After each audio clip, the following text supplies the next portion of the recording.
ಇಲ್ಲ ಫಸ್ಟಿಂದ ನಾವು ಹೇಳ್ತಾ ಇದ್ದೀವಲ್ಲ, ಪಿಕ್ಚರ್ ಅಂತ ಹೇಳಿದ್ರೆ ಶಿವಣ್ಣ, ಉಪ್ಪಿ ಸಾರು, ರಾಜ್ ಬಿ ಶೆಟ್ಟಿ ಎಲ್ಲರೂ ಅಂತ ಹೇಳಿದ್ರೆ ಎಲ್ಲರೊಂದು ನಮ್ಮದೊಂದು ಫ್ಯಾಮಿಲಿ ಥರ. ಈ ಎಲ್ಲ ಮನೆಗೂ ಇದು ತಲುಪಬೇಕು. ಯಾಕೆಂದರೆ ಒಂದು ಗರುಡ ಪುರಾಣದ್ದು ಇದುವರೆಗೂ ಇಂಡಿಯಾದಲ್ಲಿ ಯಾರೂ ಆ ಸಬ್ಜೆಕ್ಟ್ ಮುಟ್ಟಿಲ್ಲ. ಖಂಡಿತವಾಗಿ ಹೇಳ್ತೀನಿ, ಆ ಧೈರ್ಯ ಯಾರಾದರೂ ಮಾಡೋಂಗಿದ್ರೆ ಮಾಡಲಿ. ಆ ಧೈರ್ಯ ನಾನು ಮಾಡಿದ್ದೀನಿ. ಅದು ನಾನು ಕನ್ನಡದವನಾಗಿ ನಾನು ಮಾಡಿ ನಮ್ಮ ಕರ್ನಾಟಕದವ್ರಿಗೆ ನಾನು ಮನೆ ತಲುಪಿಸ್ಬೇಕು ಅಂತ ಹೇಳ್ಬಿಟ್ಟು ನಾನು ತುಂಬ ಪ್ರೀತಿಯಿಂದ ಮಾಡಿದ್ದೀನಿ. ತುಂಬ ದುಡ್ಡು ಹಾಕಿದ್ದೀವಿ, ನಿಜ. ಅದು ತುಂಬ ದುಡ್ಡು ಹಾಕಿದೆ, ಒಳ್ಳೆ ಕಂಟೆಂಟ್ ಮಾಡಿರೋ ಖುಷಿ ಇದೆ. ಅದಂತ ಕಲೆಕ್ಷನ್ನು ಚೆನ್ನಾಗಿದೆ. ನಾನು ದಯವಿಟ್ಟು ಹೇಳ್ತೀನಿ ಹೇಳೋರಿಗೆ, ನಾನು ದಯವಿಟ್ಟು ನಾವು ಪಿಕ್ಚರಲ್ಲಿ ಮಾಡಿರೋ VFX ನೀವು ಮಾಡಿ ತೋರಿಸಿ ಸ್ವಾಮಿ, ಯಾವಾಗ ನಾನು ಒಪ್ಕೋತೀನಿ, ತೋರಿಸಿ ಅಲ್ವಾ. ಹೌದಂತ. ಒಂದು ಅನಕೊಂಡ ಮಾಡಿದ್ದೀವಿ, ಇಂಗ್ಲೀಷ್ ಪಿಕ್ಚರ್ ಕಮ್ಮಿ ಎಲ್ಲ ಮಾಡಿದ್ದೀವಿ. ಸಣ್ಣ ಪಣ್ಣ ಏನೋ ಇರ್ಬೋದೇನೋ ಅಂತ ಹೇಳ್ಬೋದು, ನಾನು ಅದು ಒಪ್ಕೋತೀನಿ. ಸುದ್ದಿ ಮನೆಯ ಎಲ್ಲ ವೀಕ್ಷಕರ ನಮಸ್ಕಾರ. 45 ಸಿನಿಮಾದ ಸೆಲೆಬ್ರೇಷನ್ ಇದನ್ನು ನಾನು ಯಾಕೆ ಕೇಳಿಸಲು ಹೇಳಿದೆ ಅಂದರೆ, ಸಿನಿಮಾನ ಜನ ಸೆಲೆಬ್ರೇಟ್ ಮಾಡ್ತಾರೆ ಗುರು. ಒಂದು ಸಿನಿಮಾ ಜೆನ್ಯೂನ್ ಆಗಿ ಗೆಲ್ಲೋದಕ್ಕೆ ಬೇಕಾದಂಥ ಎಲ್ಲ ವಿಷಯಗಳನ್ನು ತುಂಬ ಮನಸಾರೆ ಫುಲ್ಫಿಲ್ ಮಾಡಿದಂತಹ 45 ಸಿನಿಮಾದ ನಿರ್ಮಾಪಕರು Ramesh Reddy sir. Thank you so much.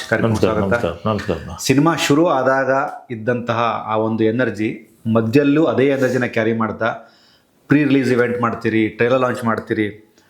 ಆ ಮುಖದಲ್ಲಿ ಸಖತ್ ಸಿನಿಮಾ ಮಾಡಿನ ಗುರು ಅನ್ನುವಂತಹ ಕಾನ್ಫಿಡೆನ್ಸು ಸಖತ್ತ ಕಾಣಿಸ್ತಾ ಇತ್ತು. ಇದಕ್ಕೊಂದು ಬಲವಾದ ರೀಸನ್ ಏನು ಅಂತ, ಸಿನಿಮಾ ಮೇಲಿನ ಪ್ರೀತಿನ, ಶಿವಣ್ಣ, ಉಪ್ಪಿ ಸಾರು, ರಾಜ್ ಬಿ ಶೆಟ್ಟಿ ಅವರು, ಅರ್ಜುನ್ ಜನ್ಯ ಅವರಂಥ ಶಕ್ತಿನ ಏನಂತ?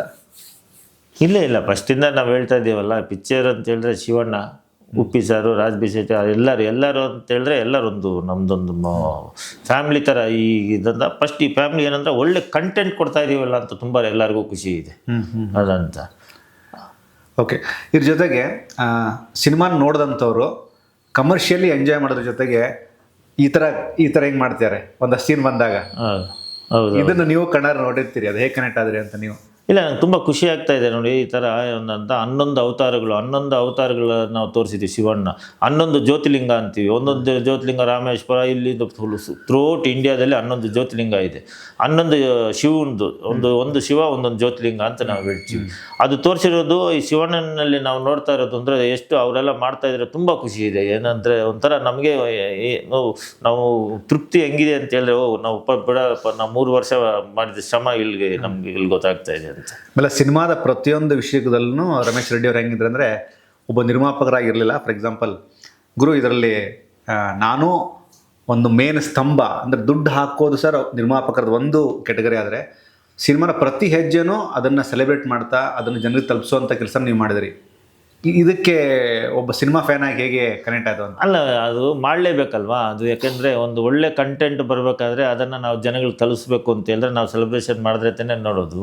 ಅದನ್ನು ಚೆನ್ನಾಗಿ ಸೆಲೆಬ್ರೇಷನ್ ಮಾಡ್ಕೊಬಂದ್ವಿ. ಬಟ್ ಇದು ನಾನು ಏನಕ್ಕೆ ಈ ಥರ ಸೆಲೆಬ್ರೇಷನ್ ಅಂದರೆ, ಒಂದು ಮೆಸೇಜ್ ಇರೋ ಅಂಥ ಕಂಟೆಂಟು, ಆ ಮೆಸೇಜ್ ಎಲ್ಲರಿಗೂ ತಲುಪಿಸ್ಬೇಕು ಅಂತ ಹೇಳ್ಬಿಟ್ಟು ನಾನು ತುಂಬ ಪ್ರಯತ್ನ ಪಡ್ತಾ ಇದ್ದೀವಿ. ಯಾಕೆಂದರೆ ಎಲ್ಲ ಮನೆಗೂ ಇದು ತಲುಪಬೇಕು. ಯಾಕೆಂದರೆ ಒಂದು ಗರುಡ ಪುರಾಣದ್ದು ಇದುವರೆಗೂ ಇಂಡಿಯಾದಲ್ಲಿ ಯಾರೂ ಆ ಸಬ್ಜೆಕ್ಟ್ ಮುಟ್ಟಿಲ್ಲ. ಆ ಫಸ್ಟ್ ಏನಾದರೂ ಸಬ್ಜೆಕ್ಟ್ ಮುಟ್ಟಿದರೆ ಅದು ನಮ್ಮ ಕರ್ನಾಟಕದಲ್ಲಿ ನೀವೇ ಅಂತ.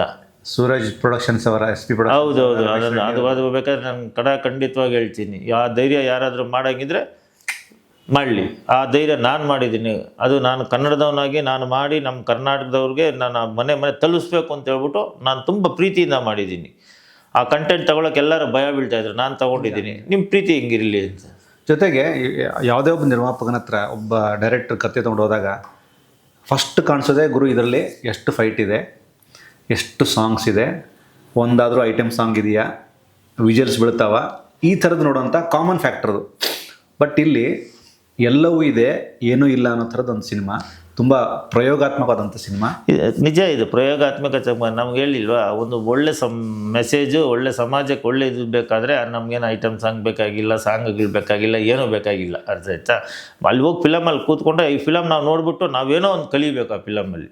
ಆ ಫಿಲಮ್ ನೋಡ್ತಾ ಇದ್ದಾಗ ನನ್ನ ಜೀವನದಲ್ಲಿ ನಮ್ಮ ಮನೆಯಲ್ಲಿ ನಡೆದಿರೋಂಥ ಫೀಲ್ಡ್ ಬರಬೇಕು. ಆ ಫೀಲ್ಡ್ ಬರಬೇಕಾದ್ರೆ ನಾವೇನು ಮಾಡ್ತೀವಿ, ಒಂದು ಆ ಫ್ಯಾಮಿಲಿ ಬೇಕು ಅಂತ ಹೇಳ್ಬಿಟ್ಟೆ ಮಾಡಿರೋದು. ಇದು ಫ್ಯಾಮಿಲಿಯವ್ರು ಬಂದು ಕೂತ್ಕೊಂಡು ಎಲ್ಲ ಮಾಡಬೇಕು ಅಂತಲೇ, ನೋಡಬೇಕು ಅಂತಲೇ ನಾವು ಈ ಪಿಕ್ಚರ್ ಮಾಡಿರೋದು.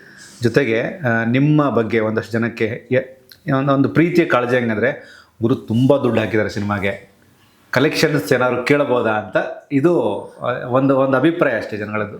ಇಲ್ಲ ತುಂಬ ದುಡ್ಡು ಹಾಕಿದ್ದೀವಿ, ನಿಜ ಅದು ತುಂಬ ದುಡ್ಡು ಹಾಕಿದೆ, ಒಳ್ಳೆ ಕಂಟೆಂಟ್ ಮಾಡಿರೋ ಖುಷಿ ಇದೆ ಅಂತ. ಕಲೆಕ್ಷನ್ನು ಚೆನ್ನಾಗಿದೆ, ಕಲೆಕ್ಷನ್ನು ಚೆನ್ನಾಗಿದೆ. ನಾವು ಇವಾಗ 3-4 ದಿನ ಕೇಳೋಕ್ಕಾಗಲ್ವಲ್ಲ, ಕಲೆಕ್ಷನ್ ಚೆನ್ನಾಗಿದೆ.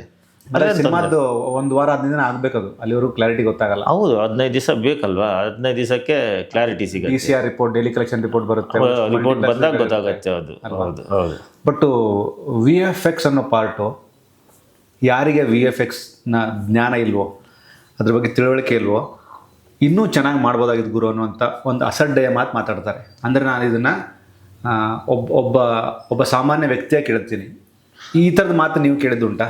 ಅಲ್ಲ, VFX ಇನ್ನೂ ಚೆನ್ನಾಗಿರ್ಬೋದು ಅಂತ ನಾನು ಕೇಳ್ಪಟ್ಟೆ. ನಾನು ದಯವಿಟ್ಟು ಹೇಳ್ತೀನಿ ಹೇಳೋರಿಗೆ, ನಾನು ದಯವಿಟ್ಟು ನಾವು ಪಿಕ್ಚರಲ್ಲಿ ಮಾಡಿರೋ VFX ನೀವು ಮಾಡಿ ತೋರಿಸಿ ಸ್ವಾಮಿ, ಆವಾಗ ನಾನು ಒಪ್ಕೋತೀನಿ, ತೋರಿಸಿ ಅಲ್ವಾ. ಹೌದಂತ. ಒಂದು ಅನಕೊಂಡ ಮಾಡಿದ್ದೀವಿ, ಇಂಗ್ಲೀಷ್ ಪಿಕ್ಚರ್ ಕಮ್ಮಿ ಎಲ್ಲ ಮಾಡಿದ್ದೀವಿ, ಸಣ್ಣಪ್ಪನ ಏನೋ ಇರ್ಬೋದೇನೋ ಅಂತ ಹೇಳ್ಬೋದು, ನಾನು ಅದು ಒಪ್ಕೋತೀನಿ. ಮಾಡಿ ತೋರಿಸ್ಬಿಟ್ಟು ನೋಡಿ ಇದಕ್ಕನ್ನ ಅದು ಚೆನ್ನಾಗಿದೆ ಅಂತ ನನಗೆ ಎಕ್ಸಾಂಪಲ್ ಕೊಟ್ಟರೆ ಅವಾಗ ನಾನು ಒಪ್ಕೋತೀನಿ. ಸುಮ್ಮನೆ ಏನೇನೋ ಹೇಳೋದು ಅದೆಲ್ಲ ಒಂದು ಪ್ರಯತ್ನ ಮಾಡಿದ್ದೀವಿ, ಪಕ್ಕ 100% ಪ್ರಯತ್ನ ಮಾಡಿದ್ದೀವಿ. ಇಲ್ಲ ಬಿಡು, ಪ್ರಯತ್ನ ಪಟ್ಟಿದ್ದಾರೆ ಅಂತ ಹೇಳೋದು ಹೆಂಗಿದೆ ಅಂತ, VFX ಚೆನ್ನಾಗಿಲ್ಲ ಅನ್ನೋದು ಅದು ಹೆಂಗಿದೆ, ಅದು ನನಗೇನೋ ನನಗೆ ಅದು ಇಷ್ಟ ಆಗಿಲ್ಲ.